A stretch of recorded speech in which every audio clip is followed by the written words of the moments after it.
Hello. This webinar is focused on reviewing feedback and updating plans in InformTN.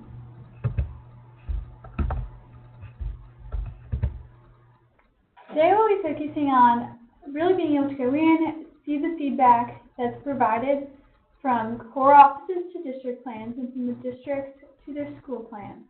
Being able to view that feedback on each of the pages, being able to edit and update the school and district plans to take into account that feedback. We're going to look at a demo school today, but the same process will be applicable for district plans as well. When your plan has been sent back and is in the status of changes required, you will be able to go into the system and see the feedback that's been given to you, as well as to see the areas that have been highlighted in particular for requiring changes. You will also see feedback if the plan has been approved, if the approver has decided to provide additional feedback, but has not highlighted any changes that are required. The first place you can see feedback across all of the different components of your plan is on the Review and Submit page. For those who cannot submit the plan, this will only be called the Review Plan page. On the Review Plan page, on the right-hand side, first you can see overall feedback. The feedback is from the most recent review, and if you have subsequent reviews, you will have the option to see feedback from previous reviews, but the only one that will be originally shown will be the feedback from the most current review. As you scroll down the page, you will then see areas that have been highlighted with particular feedback on a particular section.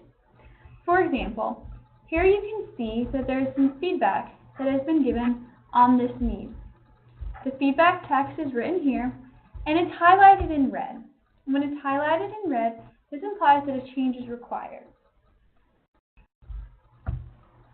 Reviewers can also provide feedback and not require changes. This will appear as yellow and slightly different. Here you can see this is a positive feedback, or it could just be a feedback for something to consider, but a change is not absolutely required before the plan can be approved. As I go down, I can see additional pieces of feedback. I can see feedback on my goal. I can see that there's a change required on this particular action step, and I can read the text of that particular feedback and what is going to be expected that I change. And I can continue going down, and I can see there's also a change required on one of my reflect on plan questions, and then there's also some feedback again on one of the other questions. And so, just to reiterate, this is on the Review and Plan page, and on the Review and Plan page, you can see the feedback across all sections. What you cannot do is to actually update your plan. The Review Plan page is really intended to be an overall screenshot where you can kind of see all of the different feedback and what areas you might need to go back into. If I actually want to update the plan, I need to go back to the page in which I entered the information. So for example, if I notice that I have a change required on my Analyze Needs. So I need to go back to my Analyze Needs page. And actually, I'm going to go to my Prepared Plan page where I've actually entered in that information. Here I can see both the positive feedback I saw in that Prepared Plan question, but I can also see the changes required from my root cause analysis. If I wanted to update this answer in order to take into account my questions, I would click on the little pencil button in the corner. This would open back up the answer box.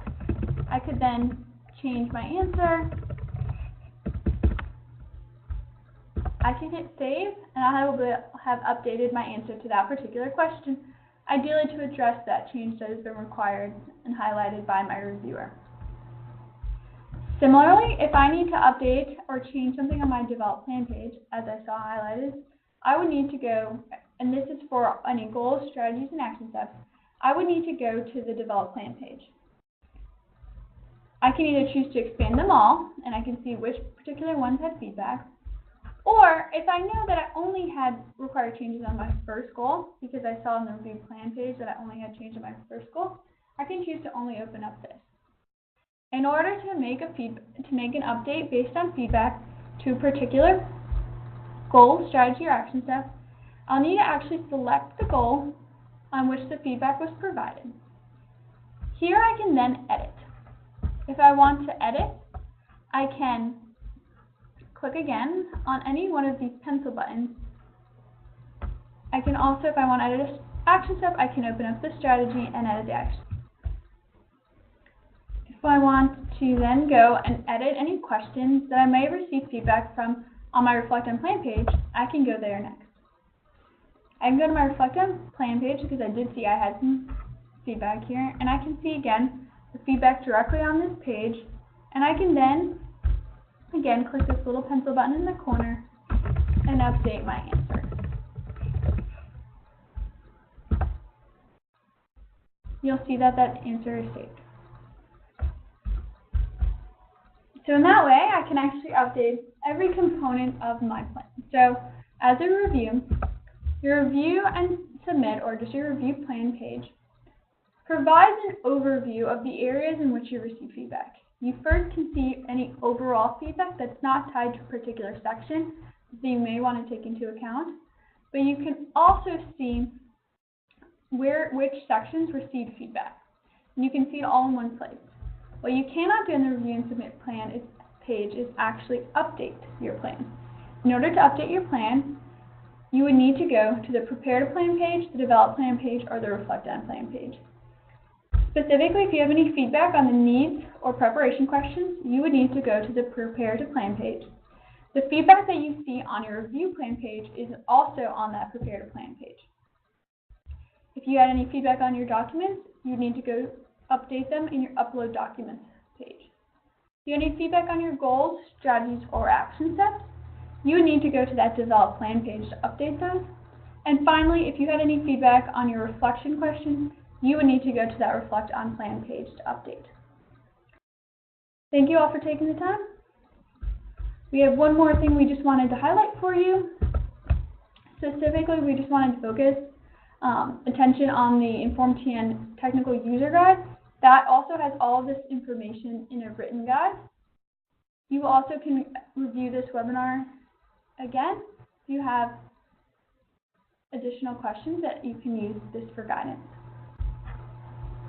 Thank you.